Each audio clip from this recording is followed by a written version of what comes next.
matter. Oh, I'm gonna put it on the stream. Restream.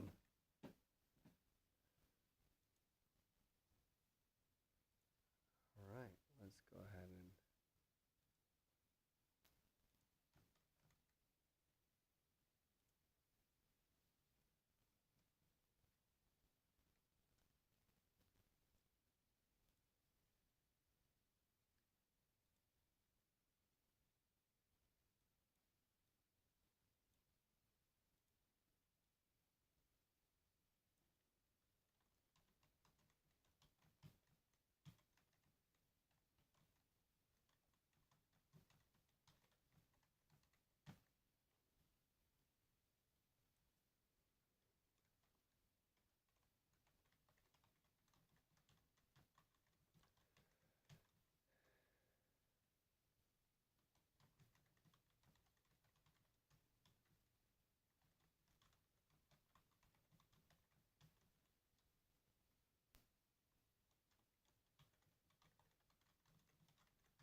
uh,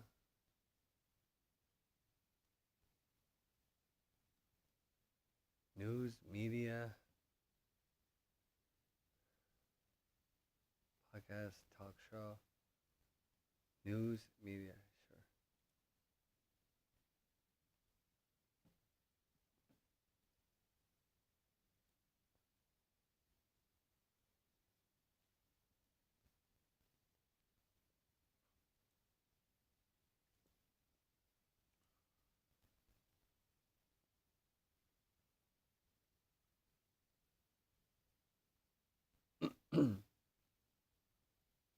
So, if you're chiming in, I'm just I'm just editing a video that I plan on releasing.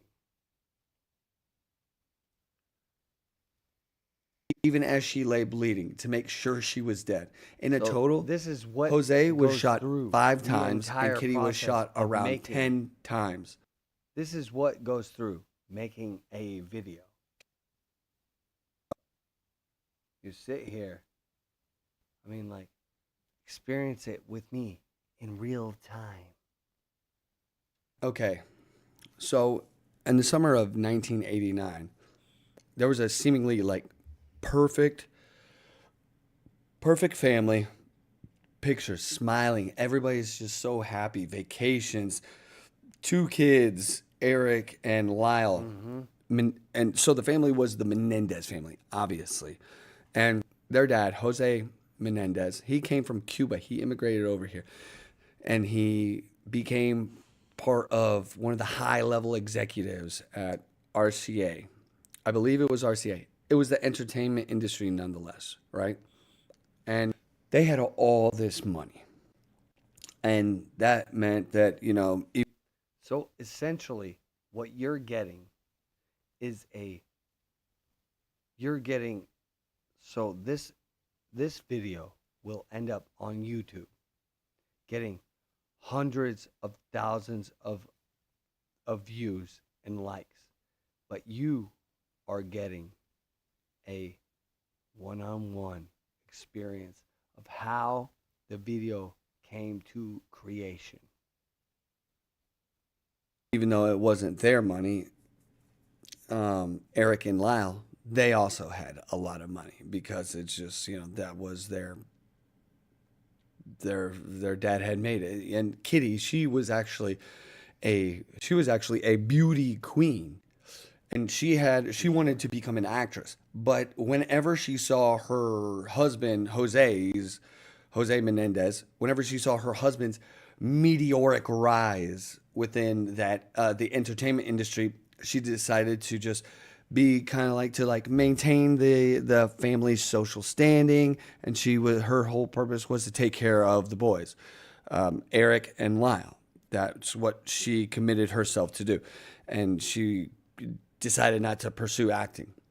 Even though apparently she did have a rather promising, promising potential in that field.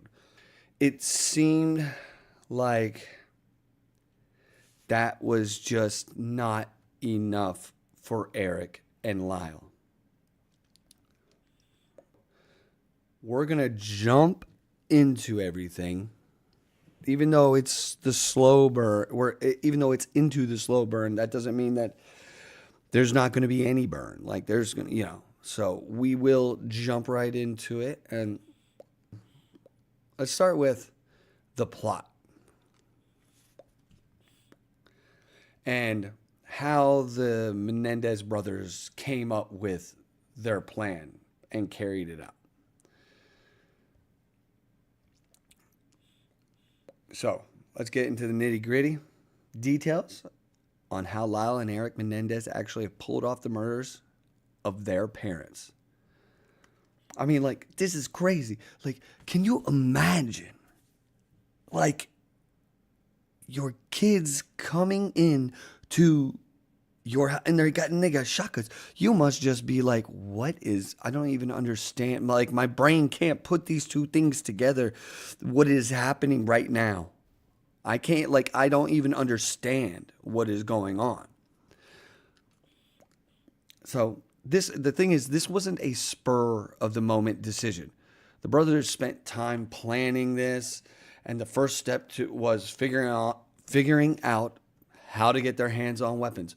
So it's not like they had a shotgun in the corner that was just leaning up against the wall and they were like, "Oh, you just pissed me off that one time, Dad, and I just can't take it, and I've lost it." The Menendez brothers didn't just stroll into a random store to buy a gun. They thought this through. Which is even more sketch and scary, right?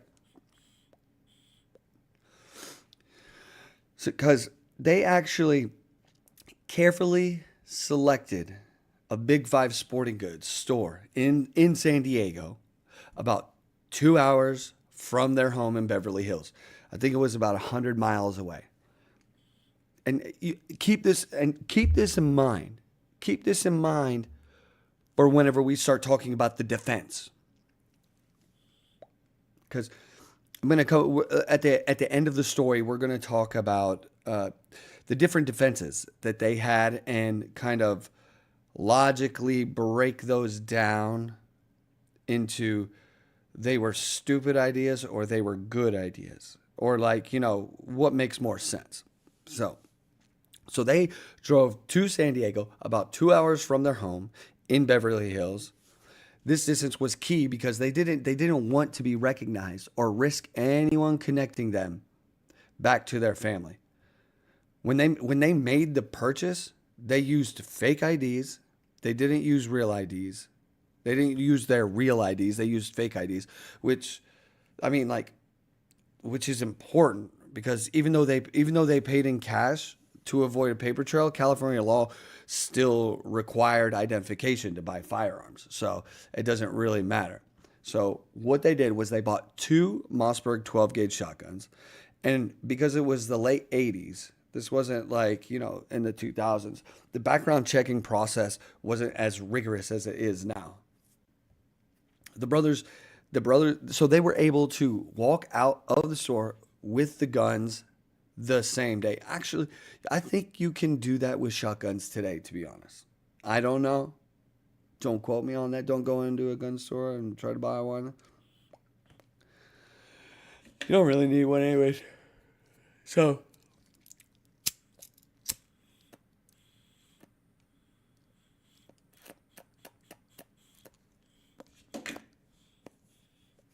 this was a crucial detail in understanding how quickly they were able to move forward with their plan. With the shotguns, they had the shotguns. They returned to Beverly Hills and waited for the right moment. And that moment came on the night of August 20th, 1989, when after Jose and Kitty Menendez, they had had dinner. Then they were just kind of in their den watching some TV.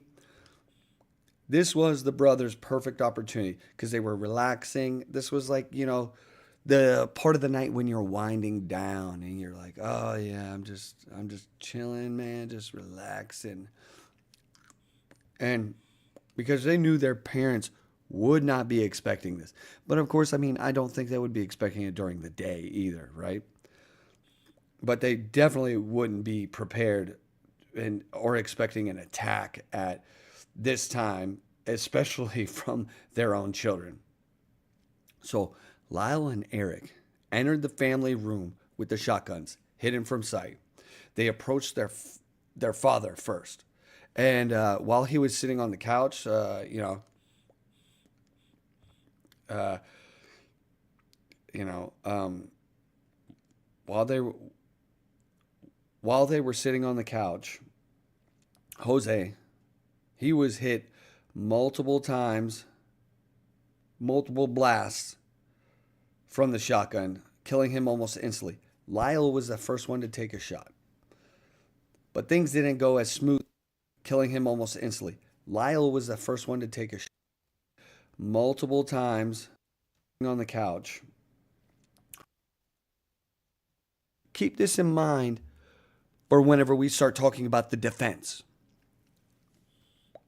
because I'm gonna go at the end of the story. We're gonna talk about the different defenses that they had and kind of logically break those down into they were stupid ideas or they were good ideas or like what makes more sense. So they drove to San Diego, about 2 hours from their home in Beverly Hills. This distance was key because they didn't want to be recognized or risk anyone connecting them back to their family. When they made the purchase, they used fake IDs. They didn't use real IDs.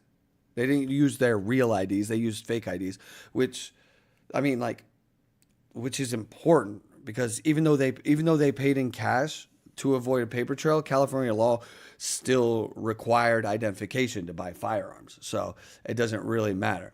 So what they did was they bought two Mossberg 12 gauge shotguns.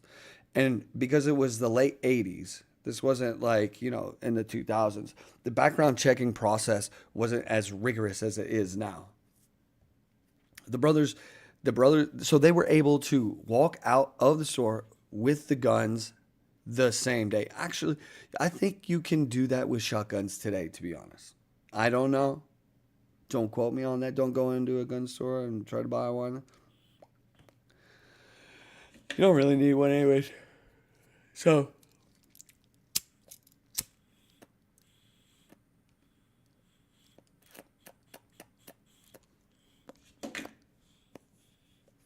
this was a crucial part, or this was a crucial detail in understanding how quickly they were able to move forward with their plan. With the shotguns, they had the shotguns. They returned to Beverly Hills and waited for the right moment.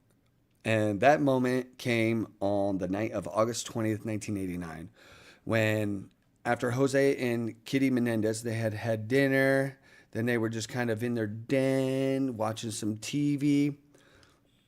This was the brothers' perfect opportunity because they were relaxing. This was like, the part of the night when you're winding down and you're like, "Oh yeah, I'm just chilling, man, just relaxing."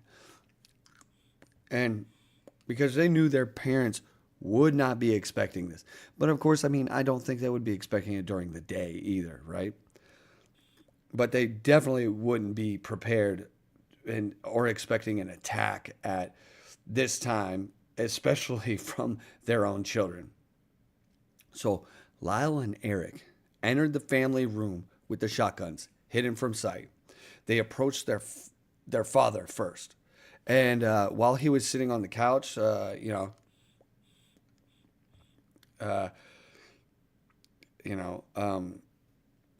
while they while they children.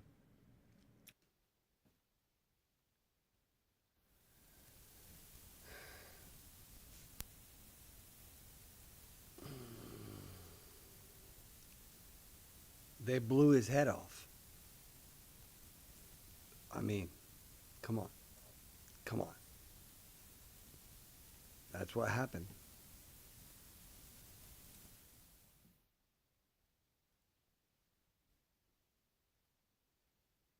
So Lyle and Eric entered the family room with the shotguns, hidden from sight. They approached their father first, and while he was sitting on the couch, uh, you know, while they were, And see, I have trouble. Like, what you're seeing here is me having trouble kind of like trying to um how am I supposed to phrase this in a not horrible way? It's like, well, what they did was they blew their dad's head off. I mean, that's I mean, it is what it is, right? while they were sitting on the couch, So I'm Jose so I'm struggling right there with the fact that like I have to say these things.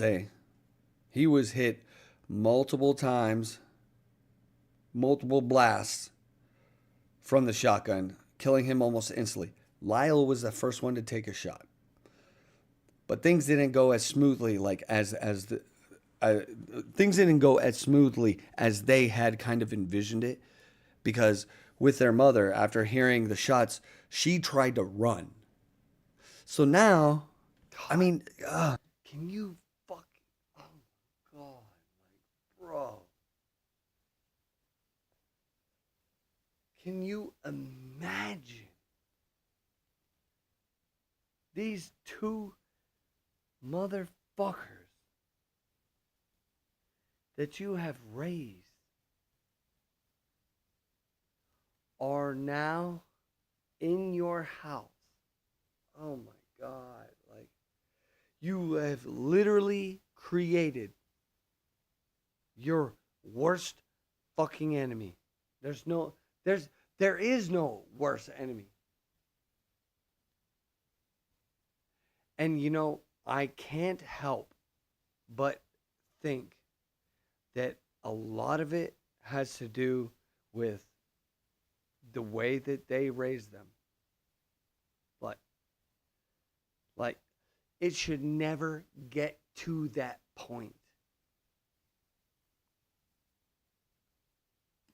It should never get to that point. Like if you get to the point to where my child is like cussing at me and hitting me, it's like where is it's like where the fuck were you as a parent when they were 5, 6, 7, 8, 9, 10, 11, whatever age, 12, 13? Because if you allow this shit, that kind of behavior to continue, then you're just emboldening them. And they are going to do, if anything else, they're just going to become more, they're just going to do more of the shit that you don't like. I mean, that's what it is. It is what it is. They're just going to do more of the shit that you don't want them to do. However, I think that if you,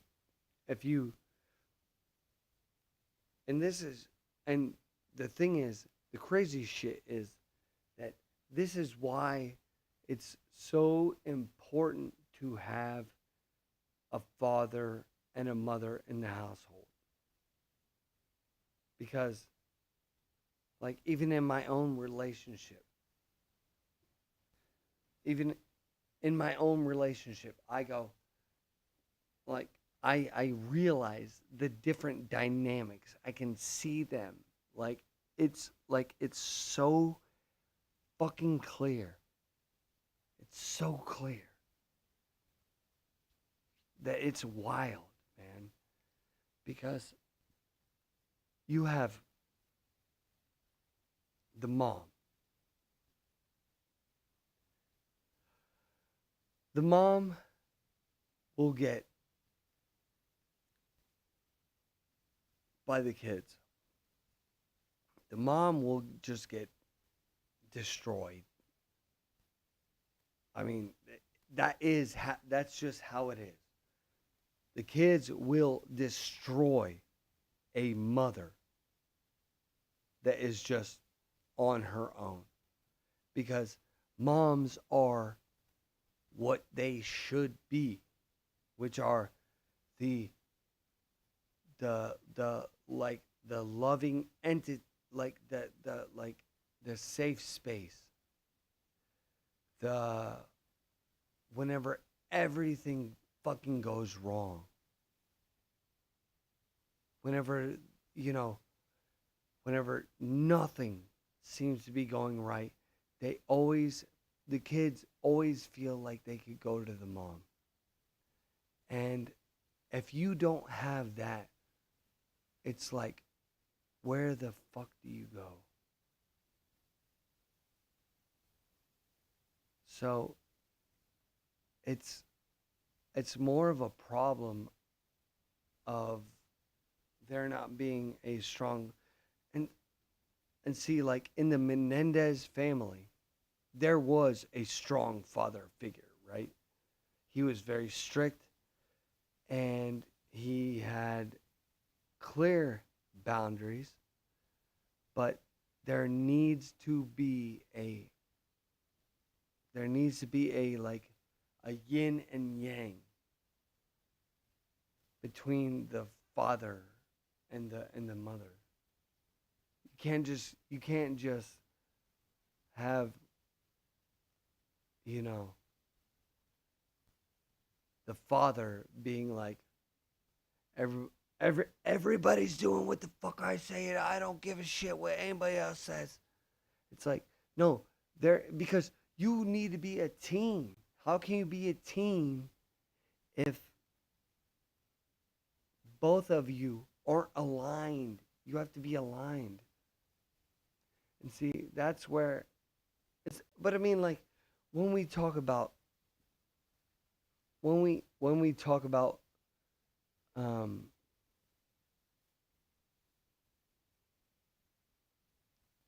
like families of privilege, that's a whole nother fucking discussion. Oh my god. Because if if you're born, okay, so like you're born into a family of privilege, then you have a dad who just like isn't really trying to teach you anything through any of these lessons. He's just trying to like berate you and just belittle you, and he's not the guiding rails. See, I think that the best thing that a parent can do, this is my own opinion, but the best thing that you can do as a parent is just all you do is provide guiding rails. Meaning, here you are. And you just roll your ball down the middle, kind of like those the bumpers when you go bowling. I'm making sure that you don't go into the gutter. However, you will bounce around 500 times and I will sit there and I will watch you.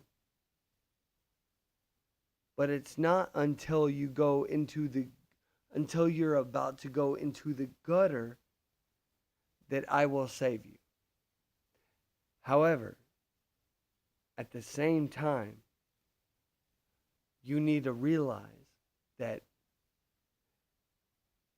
you may go into the gutter and I won't save you. I think it's very, very, it's a crucial, crucial thing for children to grow up understanding. Like, life is not this whole, wow, oh my gosh, look at this amazing house that got that I got put in. Like, it's just like, oh my god, they don't even understand, dude. And that's that's what is so important. It's like, you need to understand that, like, what's so here's the crazy thing. So, my stepdaughter, I try to get her to play instruments. And to me, it blows my mind because there are literally probably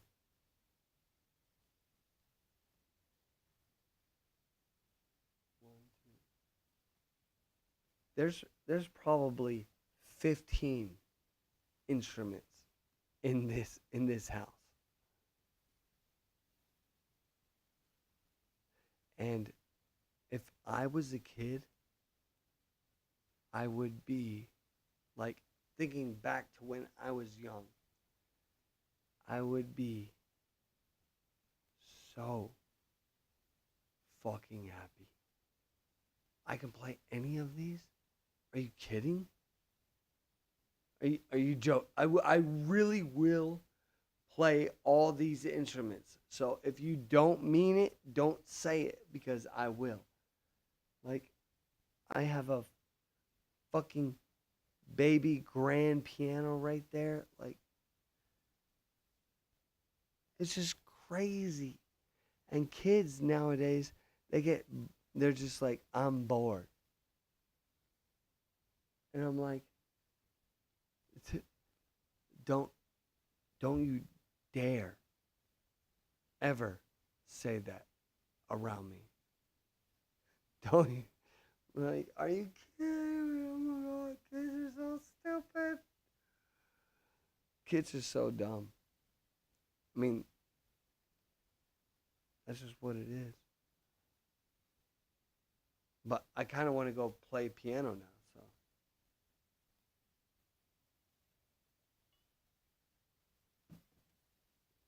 I started a TikTok where I play um, where I play piano, masked. Nobody knows who I am. I don't care.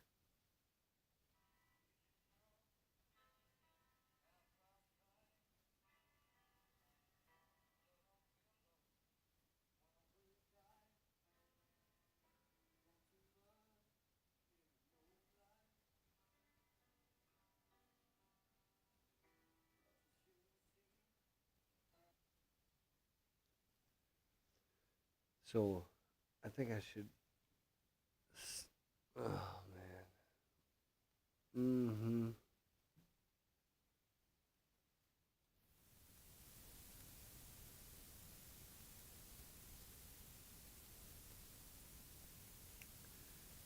Do you guys want to learn how to play a C chord on the guitar? Hold on, let me get my other guitar.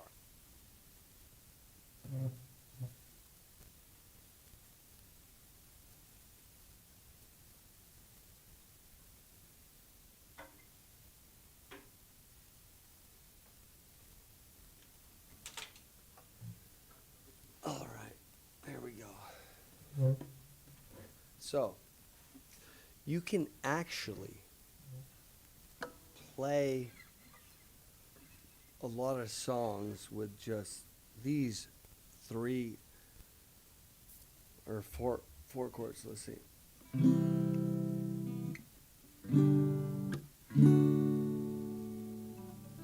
Yeah, I mean, you could actually play a decent amount of songs with those.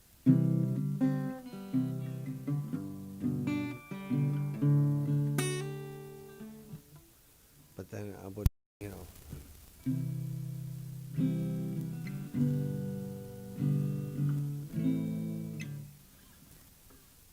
let's see.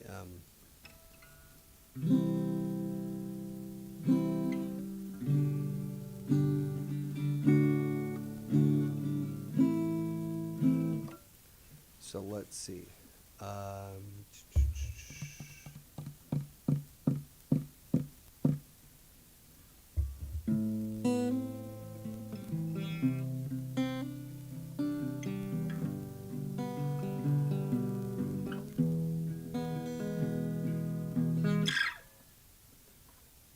um,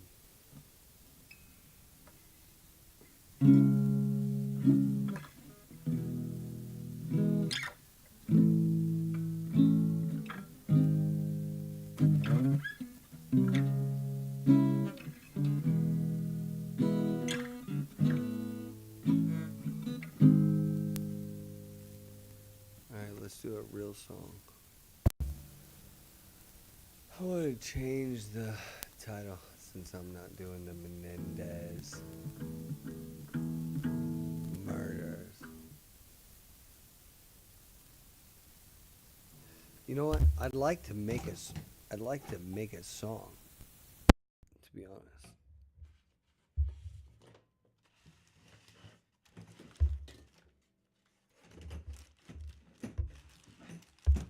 Don't mind me. Don't mind me. I'm just doing something over here. It's no big deal. It's really no big deal.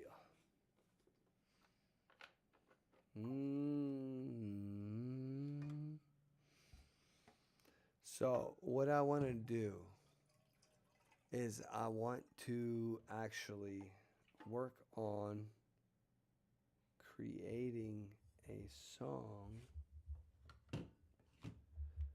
from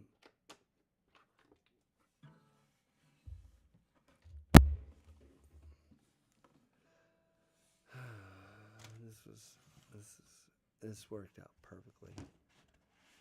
It's to be honest.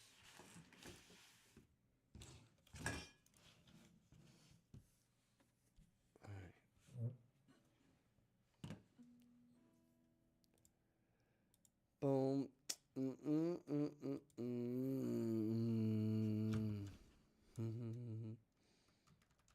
All right.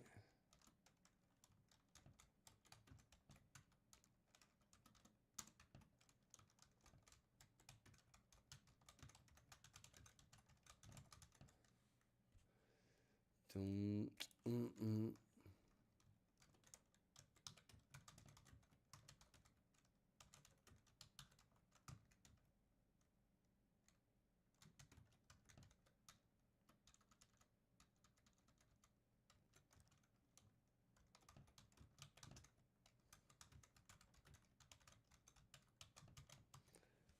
That's actually a pretty good.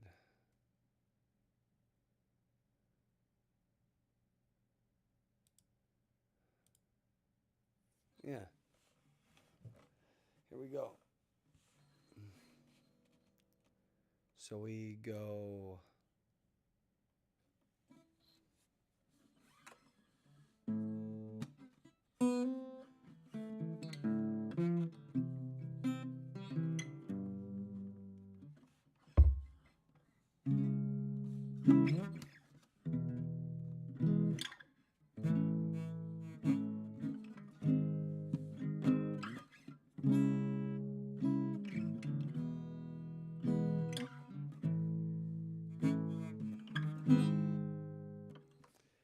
I don't know what it sounds like.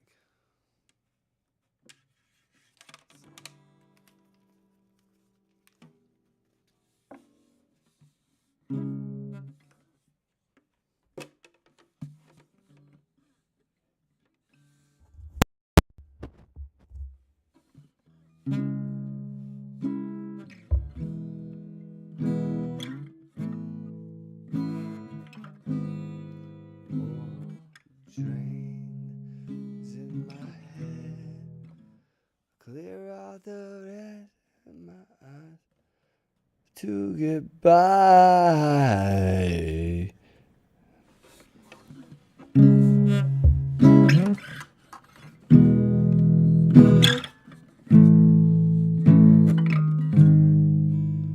Whoa. It's not portraying it as though I would imagine it. Boom, boom, boom. Okay. Oh, you stupid idiot, Nick, bro. Come on, man. Like you're new.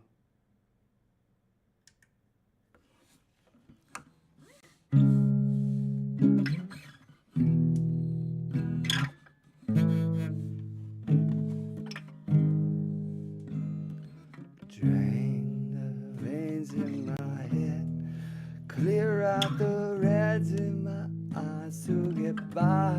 Security lines, the x-ray machine. Pretend you don't know me so well, I won't tell if you lie.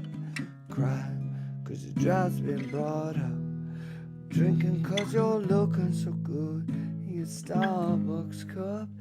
I complain for the company that I keep.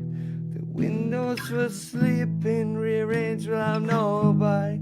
Well, who's laughing now? I'm leaving your town again. And I'm on the ground that you're spinning, and I'm up in the air. So baby, hell yeah.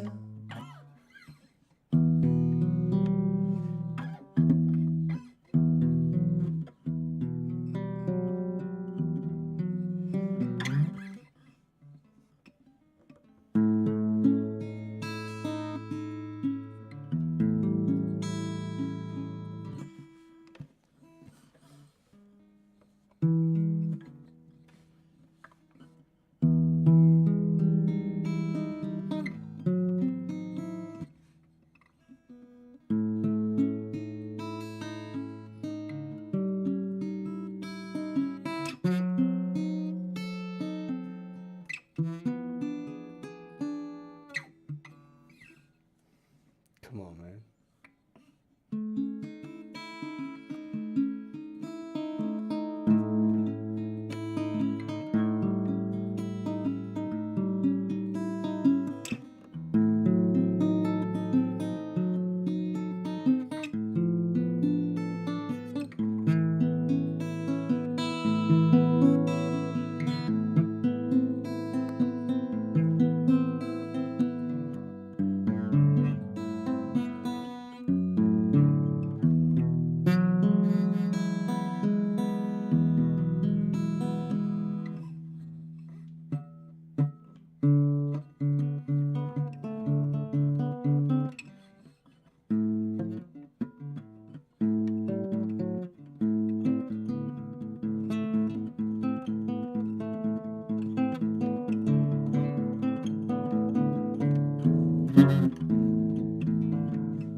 Times have changed.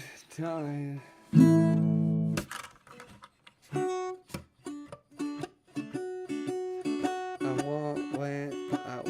I once went down to the end of the beach, and I sat there like a stupid idiot.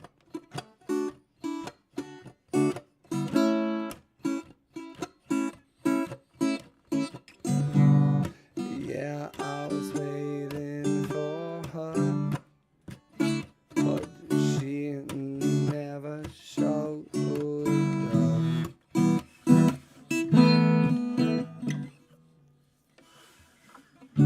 I once went down to the beach, yeah, I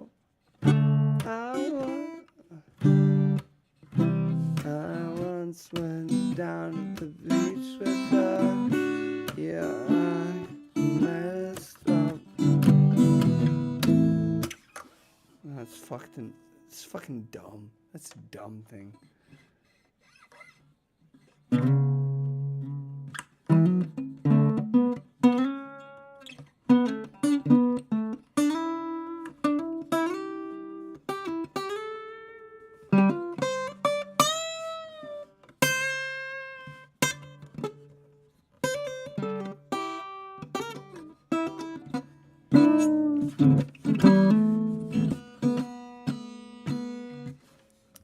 I wanna find a.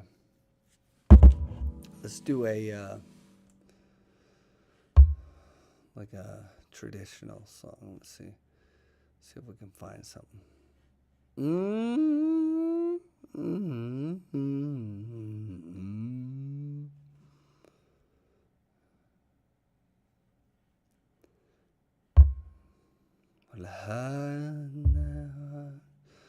No, I don't want to do any Jeff Buckley. That's like too like. There is. Here we go.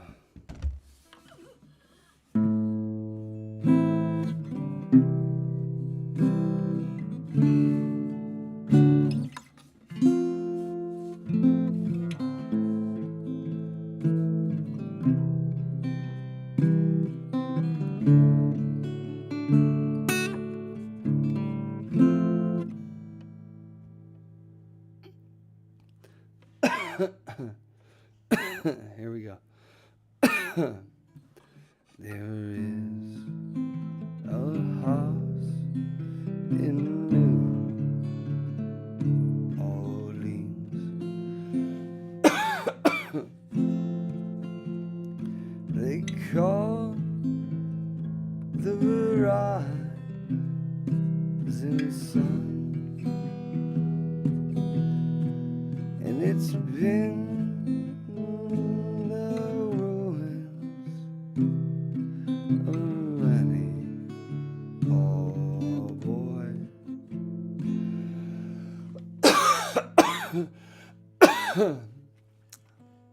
is what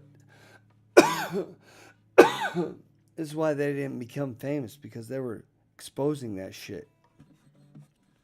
And it's been a ruin of many a poor boy, and God knows I'm one.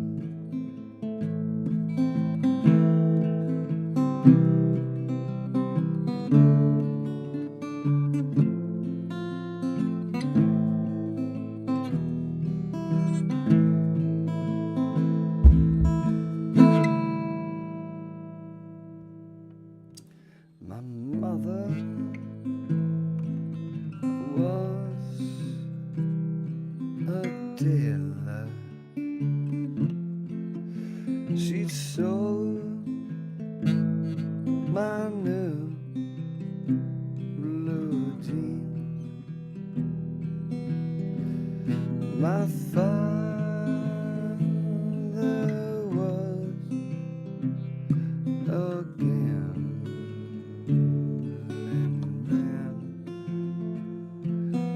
down in New Orleans.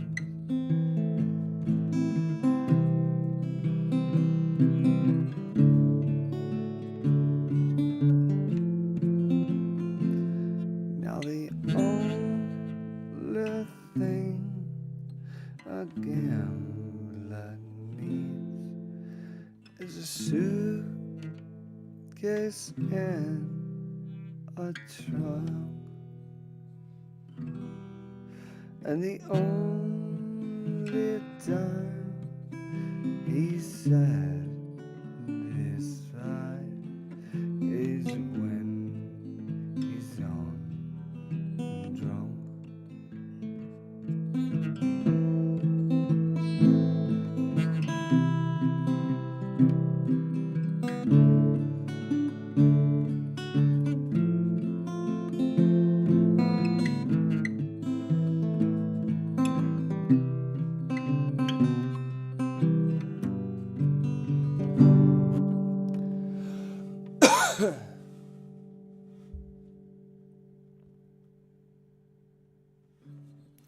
A mother, tell your children not to do what I have done.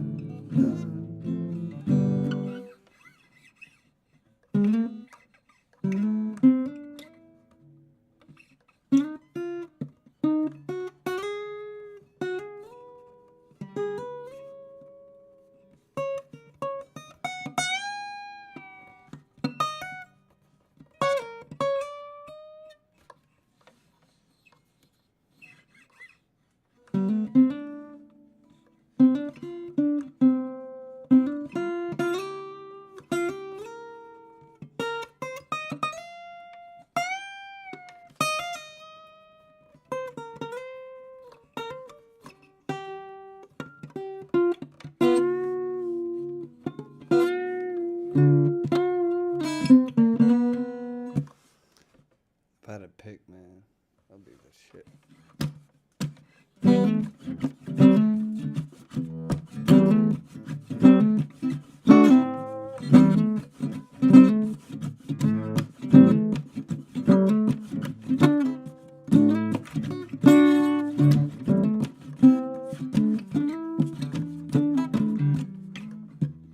I mean, that was kind of sick.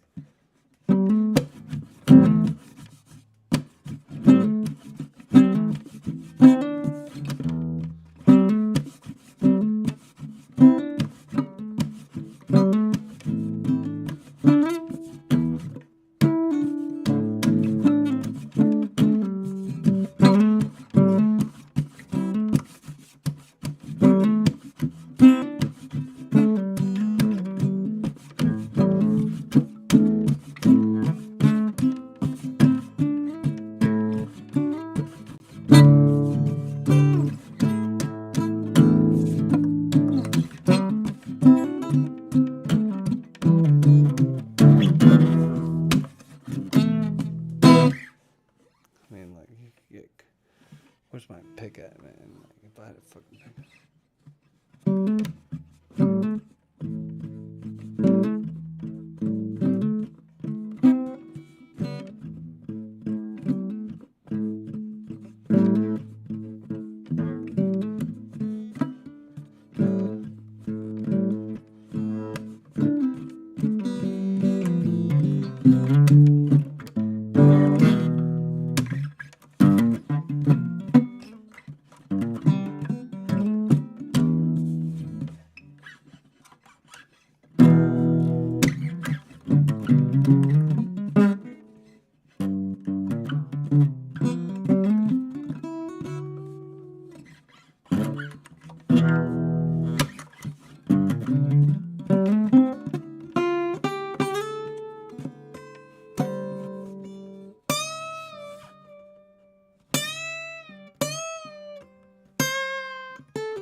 Man,